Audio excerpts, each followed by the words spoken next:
Larraín é de 31 e morreu não faz tanto, em 2012, e chegou onde nenhum fotógrafo latino-americano almejou ou sonhou chegar. Os anos de ouro dele foram décadas de 50 e 60. Ele começou a fotografar apenas em 53, com mais de 20 anos.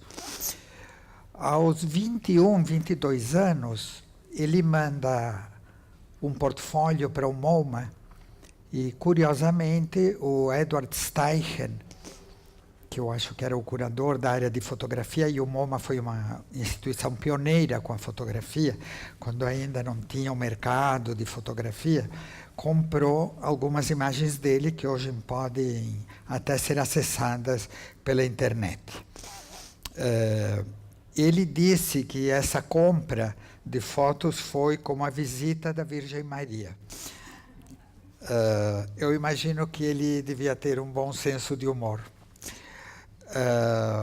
Posteriormente, em 59, ele foi convidado por ninguém menos do que o Henri Cartier-Bresson para fazer parte da agência Magnum de fotojornalismo. Bom, é o topo da pirâmide, não há ninguém que tenha chegado a isso na América Latina. Tem uma pessoa chamada Agnès Siri, com quem ele se correspondeu uns 30 anos, não se conheceram pessoalmente, e que foi a responsável pelo acervo. Hoje toda a coleção do Sérgio Larraín se encontra na agência Magnum. E eu acredito que a exposição ela vem da agência Magnum, né? Diretamente. Pablo Neruda deu a ele o apelido de fotógrafo vagabundo, porque percebeu nele uma espécie de flaneur da fotografia. E juntos publicaram um livro, La Casa en la Arena, que está aí, pode circular, que é essa casa na areia, é a famosa casa do Neruda em Isla Negra. Curiosamente, tem uma introdução que chama O Vagabundo de Valparaíso. O livro é com textos do Neruda e fotos, texto longo introdutório do Neruda e fotos do Larraín. Curiosamente, o Neruda não fala uma palavra do Larraín nessa introdução. Eu fiquei pasmo, realmente. Não diz uma única palavra, porque eu fui direto, falei, eu sabia que quem apelidou ele do Vagabundo do Paraíso, você procura e não aparece. Esse capítulo aparece nas memórias de Neruda. Eu fui no índice onomástico e também não aparece o Larraín. Eles foram muito amigos.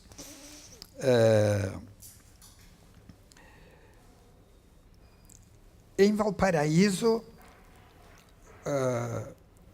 o livro Valparaíso, que está aqui na minha mão, daqui a pouco eu vou fazê-lo circular, foi publicado em Paris em 91, quer dizer, já no final. Foi um livro feito ao longo dos anos. E a Agnès define que ele era um homem que queria viver como um eremita e salvar o planeta. Nesse livro, são elencadas 8 preocupações do Larraín numeradas. É um livro de fotografia, de texto do Larraín, e ele diz, estamos perdendo o planeta, e elenca 8 preocupações. A camada de ozônio, efeito estufa, exposição demográfica, devastação das florestas, destruição da flora e da fauna, exaustão de fontes não renováveis, a poluição verbal, a poluição imagética, radioativa e química. O que ele chama de Torre de Babel também. Religiões, ideologias, países, negócios e grupos concorrendo para controlar sociedades e recursos.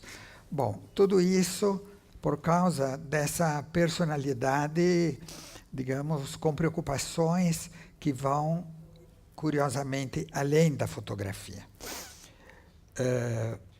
Este livro, dedicado à cidade de Valparaíso, que fica entre os Andes e o Oceano Pacífico, surpreendentemente, ele colocou no livro de foto dele uma página dedicada ao Edward Hopper.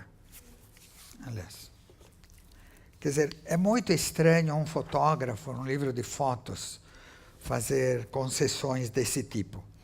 E a foto é típica. É desnecessário dizer o clima da pintura. Prevalece a solidão dos seres humanos em áreas predominantemente urbanas, como hotéis ou cafés. Ele chegou a ser jornalista da Paris Match, da Life, publicou várias reportagens no O Cruzeiro Internacional, quando o Cruzeiro quis fazer uma incursão na América Latina em espanhol. Ele não só fotografava, como redigia os textos. E eu sei que o Moreira Salles conseguiu comprar todos os números do Cruzeiro Internacional que estão expostos, ou vão ser expostos em vitrines, com as fotografias, as reportagens dele.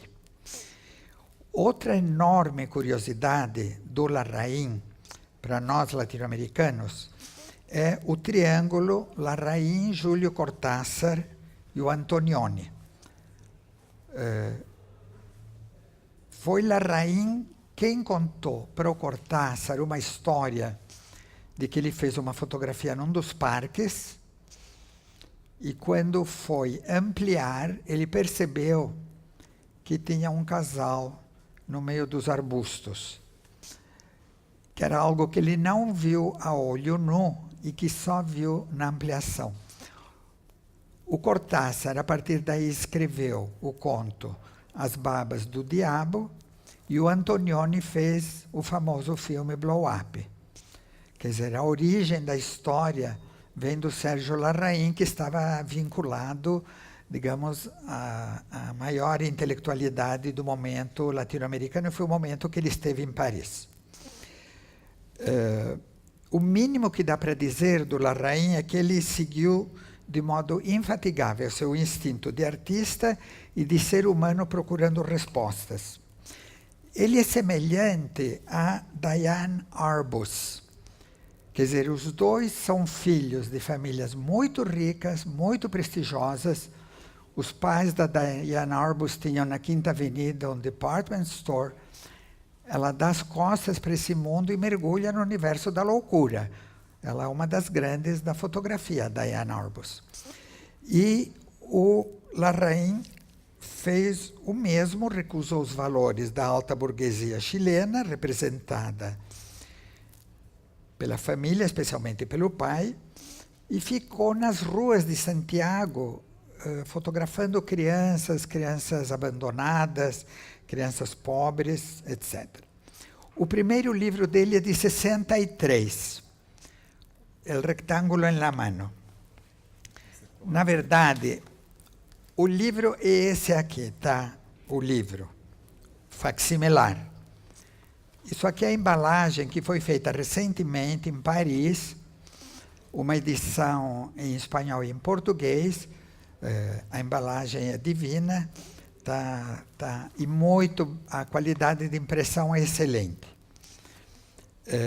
Praticamente, eu chequei, é um pouquinho maior o tamanho do que cartão postal. Eu não sei se o espírito da coleção é esse ou se faltava papel, não dá para saber. Agora, o que chama muito a atenção é que pertence a uma coleção chamada Cadernos Brasileiros no Chile. Bom, quem está por trás disso é o Tiago de Mello, que é um poeta do Amazonas, que foi cônsul do Brasil no Chile, morou 4 anos na casa do Neruda.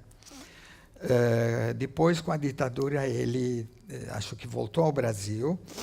E eu acho que foi assim que aconteceu. O Tiago de Mello deve ter conhecido Larraín através do Neruda na casa dele e publicou. Só uma pontuação, parece que eles se conheceram através da Violeta Parra, que era amiga dos dois. É verdade. Mas, enfim. Sim, é verdade. Obrigado. Parece que... Sim, é verdade. O Tiago de Mello foi amigo da Violeta Parra. O Tiago de Mello foi um desses seres absolutamente idealistas dos anos 60, por ver uma Latinoamérica unida, sempre fazendo esse tipo de poesia. Bom,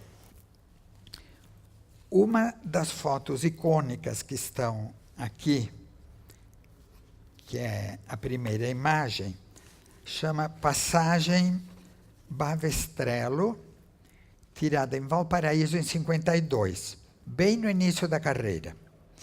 É a foto que inaugura a série de 17 imagens do Retângulo na Mão, e é o livro que também inaugura o livro Valparaíso.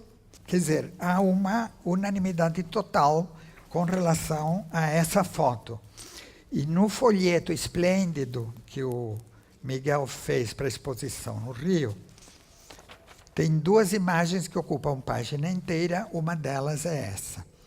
O livrinho, organizado pelo Larraín, abre com 3 epígrafes, uma do Larraín e outra de 2 pioneiros da fotografia, o Ernest Haas e o Henri Cartier-Bresson.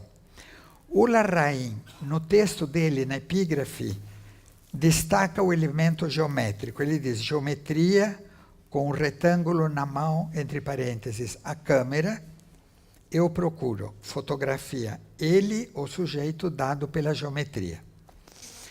Em Valparaíso, há uma nota manuscrita que diz: abrindo os portões do tempo com a geometria. Nós poderíamos dizer, nos arriscar a dizer, que o Larraín é um artista pitagórico, em que a geometria, vocês vejam o título do primeiro livro dele. Nessa foto denominada Meninas, tem um geometrismo e um efeito de duplicação.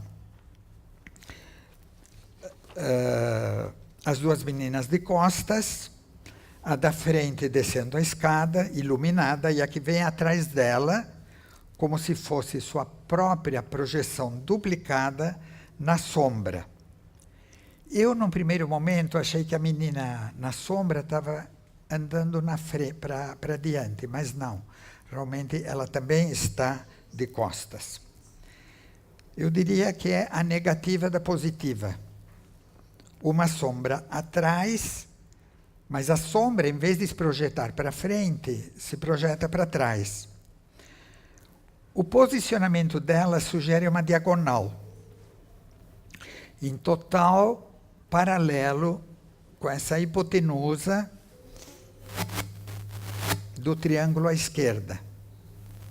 Tive que voltar à matemática, viu? A diagonal formada pelos 2 corpos de costas permite o efeito de profundidade e dimensionar a distância entre elas. Na sequência, a menina que está descendo as escadas é a primeira, só que a que aparece primeiro na foto é a que vem depois, na sombra e atrás dela. A verticalidade da foto, graças ao negativo de 35 milímetros, permite o prolongamento da altura, né, proposta pelo triângulo. A sombra do triângulo praticamente divide a imagem, né, em 2, a parte escura e a parte iluminada. A aparição da segunda menina foi um instante prodigioso com o clique da Leica que ele tinha. O olhar rápido, astuto e coroado pela sorte. Só que é uma coincidência. As meninas parecem que estão indo ou voltando da escola, têm a mesma idade, aparentemente, a mesma altura, o mesmo vestidinho, acinturado e com manguinhas, e o mesmo corte de cabelo. Olha, nenhuma foto em estúdio poderia ter reproduzido este rigor construtivo das formas que projetam a luz e a sombra, assim como nenhum trabalho de laboratório poderia ter produzido este efeito como resultado. Sobre as escadas na cidade de Valparaíso, vale a pena reproduzir algumas linhas do Neruda no artigo de abertura. Ele diz: as escadas partem do alto e de baixo e se retorcem subindo. Adelgaçam-se como cabelos e, após ligeiro repouso, tornam-se verticais. Tem marés, precipitam-se, alargam-se e retrocedem, não terminam nunca. Se andarmos por todas as escadas de Valparaíso, teríamos dado a volta ao mundo. Anos depois, isso aparece no livro Confesso que eu vivi, do Neruda. Anos depois, o Larraín rememora. Foi em Valparaíso que eu comecei a tirar fotografias, subindo e descendo essas colinas lá para 51. E ele completa, a imagem das meninas descendo os degraus foi a primeira das imagens mágicas que me apareceram. Só em Valparaíso que essas coisas podem acontecer. Bom, eu nem louco que vou para Valparaíso subir e descer escada. Mas, enfim, isso é para ser feito na sua idade, não na minha. A magia que ele menciona pode se dever ao resultado da revelação do negativo em laboratório, sempre uma surpresa, e não é à toa que a palavra revelação, o termo, tem uma conotação mística. Por outro lado, a necessidade que Larraín tem pela declaração do elemento mágico como parte do processo criativo. Aqui não é o momento, mas tem artistas racionalistas altamente espiritualizados, que é o caso do Mondrian. A foto dessas meninas abre dois eixos, um eixo estrutural e outro temático. O estrutural é o da geometria, que eu expliquei. E o temático é a enorme atenção que ele dá para as crianças carentes perdidas em Valparaíso. Nesse sentido, a foto Matronas, que está no livro Retângulo na Mão, de duas mulheres indígenas na rua, uma ainda e outra voltando, uma iluminada e outra na sombra, o recorte de uma silhueta negra com um banho de luz como fundo. Então vocês veem como, de alguma maneira, se repete, né? É como se houvesse uma migração do mesmo tema. Agora, esse geometrismo não se dá somente, necessariamente, pelos ângulos retos. É o caso da foto de uma menina descendo as escadas, enquadrada por uma enorme elipse, desenho do corrimão. Né? Quer dizer, ele tem um olho geométrico, mas não necessariamente, enfim. Outra variante dessas duas meninas é essa foto de duas meninas de costas, né? Essas duas meninas de costas, vocês percebem que é uma temática, ao ponto que parece a sobreposição uma da outra de dois corpos que se duplicam. Algo muito interessante está na foto do meio do livro. É uma imagem que ocupa 2 páginas, em que prevalece a horizontalidade, nisso que eu acabo de mostrar. Só que depois aparece essa imagem horizontal no livro da Agnes, aparece na vertical, de um lado esquerdo do livro, e do lado direito aparece esta imagem, onde se percebe o recorte que ele fez, que é uma sacada, realmente, né?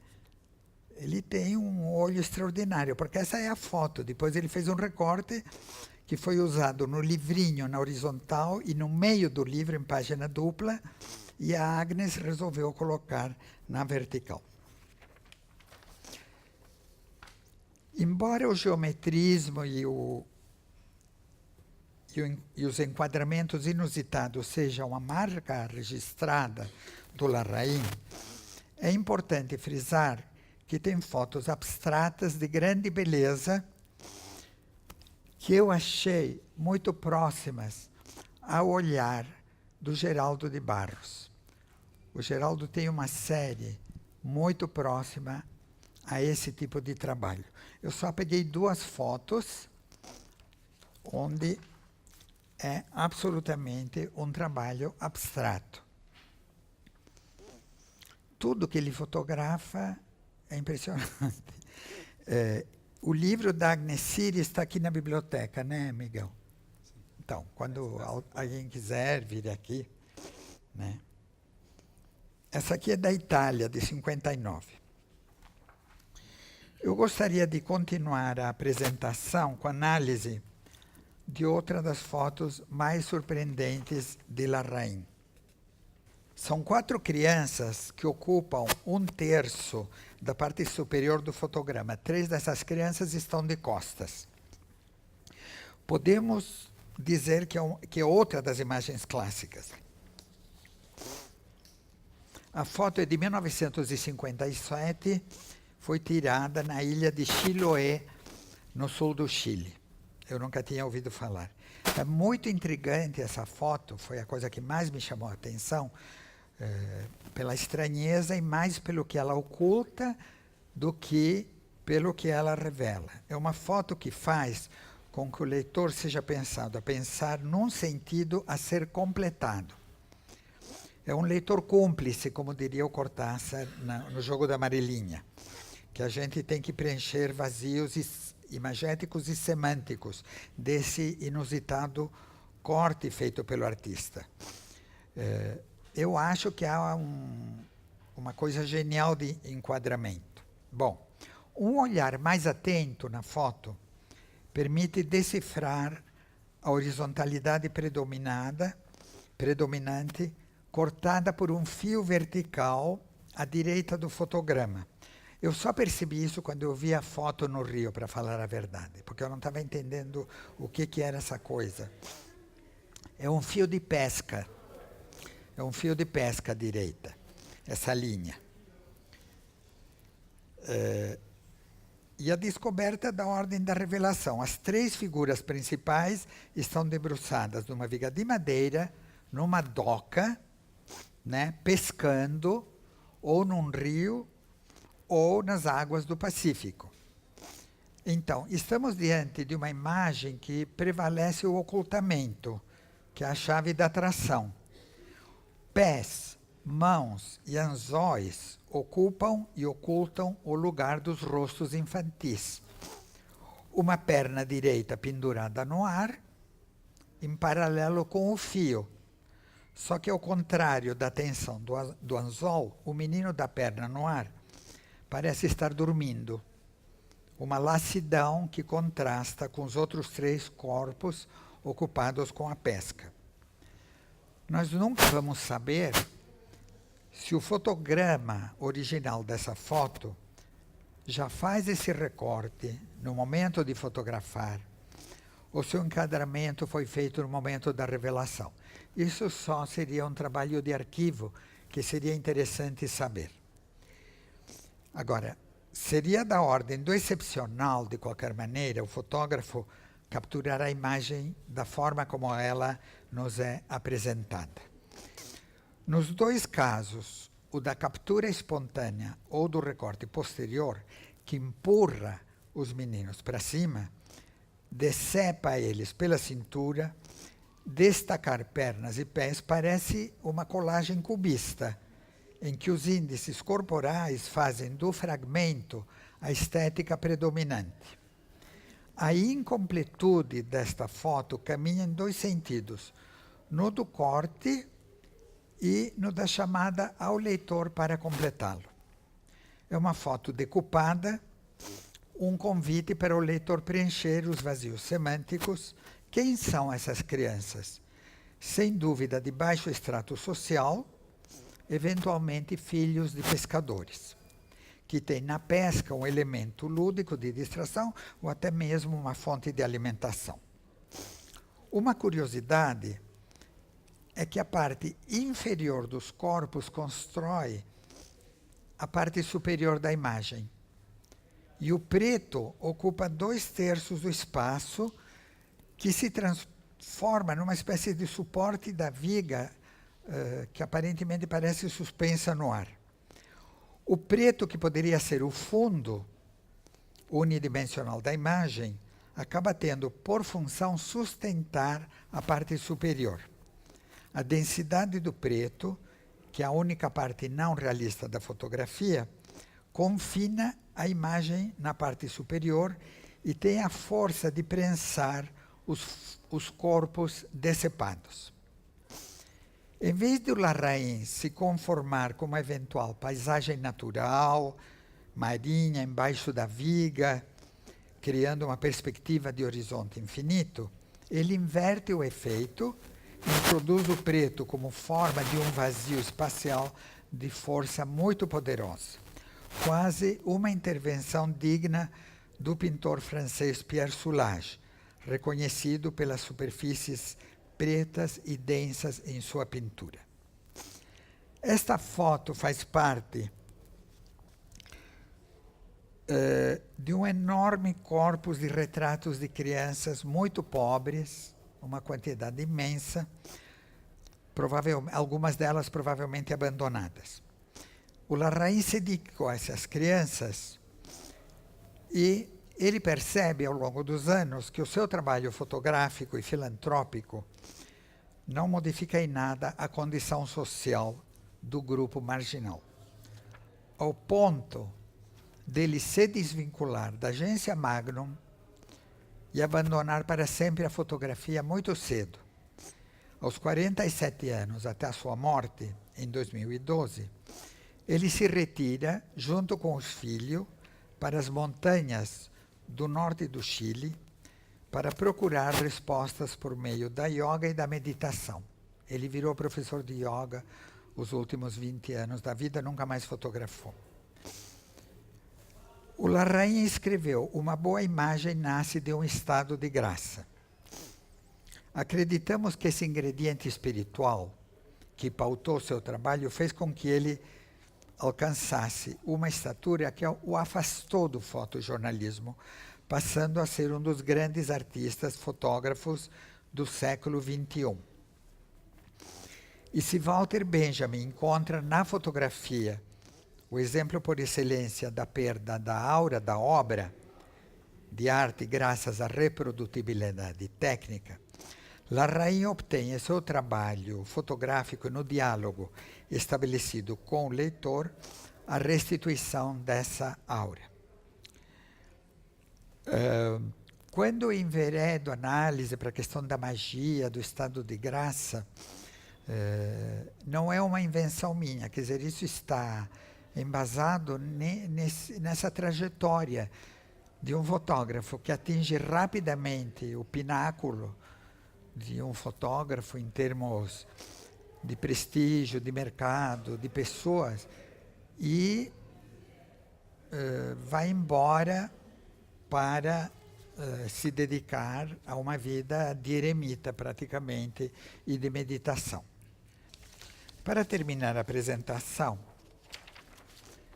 eu gostaria de mostrar e analisar brevemente a imagem que encerra o livro maravilhoso da Agnes.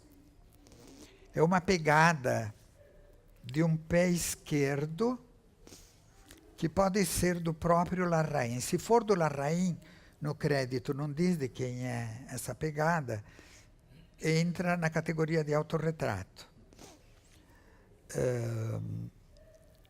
Então, foi ela quem decidiu colocar essa foto no final do livro. E eu achei que é uma representação de algo fugaz, evanescente, uma metonímia escrita na areia.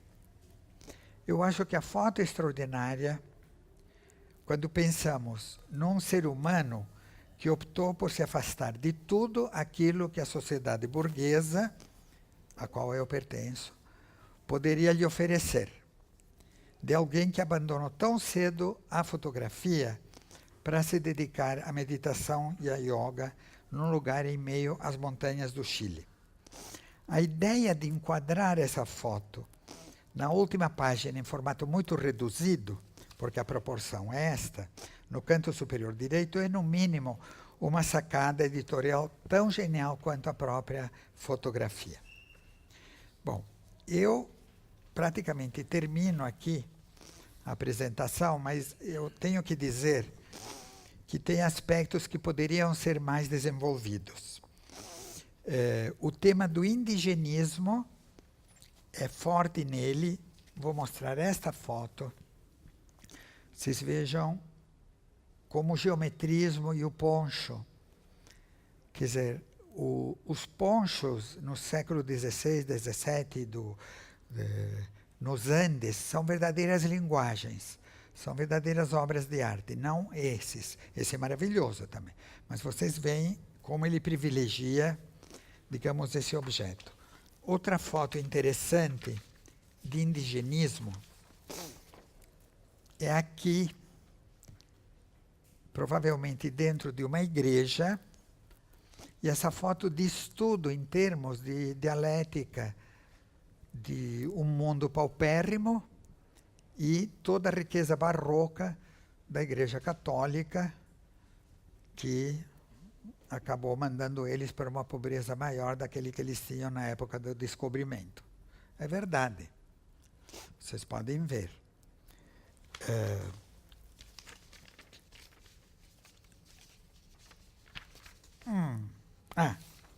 Essa foto eu acho incrível, ainda do indigenismo, com essas pedras que quem foi para Cusco, essa está no livrinho? Está. Não, tem uma parecida. Tem uma parecida, não é essa. Mas vocês veem como a questão do indigenismo e da geometria é algo que anda... foram feitas exposições nesse sentido, grandes exposições. Aqui tem outra, mas essa aqui é mais bem sucedida. Provavelmente da mesma série. Também quero mostrar, antes de terminar, o olhar dele para baixo, provavelmente de pescadores, né? É um fragmento de pé e os peixes, e como converte isso numa obra de arte. Tem duas que são incríveis. Então eu acho que ainda teria coisas... sim. Existe uma série extraordinária de um prostíbulo. Em Valparaíso. Em Valparaíso, são impressionantes as fotos do prostíbulo, são magníficas. Ele deve ter sido uma pessoa muito sedutora, porque ele entrar num prostíbulo e as pessoas se deixarem fotografar, sabe? Não sei se teve caixinha ou não teve caixinha, mas realmente é entrar no mundo privado, digamos, proibido, né? Censurado. São magníficas. E há outra série de fotos urbanas em Londres, muito semelhantes a fotos feitas pelo Horácio Coppola, de grande geometria. Tem algumas no livro. Nesse livrinho que já estão tem no algumas, livro. No retângulo na mão já tem algumas também. Aqui também tem algumas. Mais pro fim. Bom, eu já nem sei. Aqui. Tá aqui. Mais pro fim elas Algumas, aparecem. Eu deveria ter feito algumas. Vocês veem, um senhor andando em Londres, elegante, com bengala, enfim. São séries. Então eu poderia ainda ter desenvolvido isso.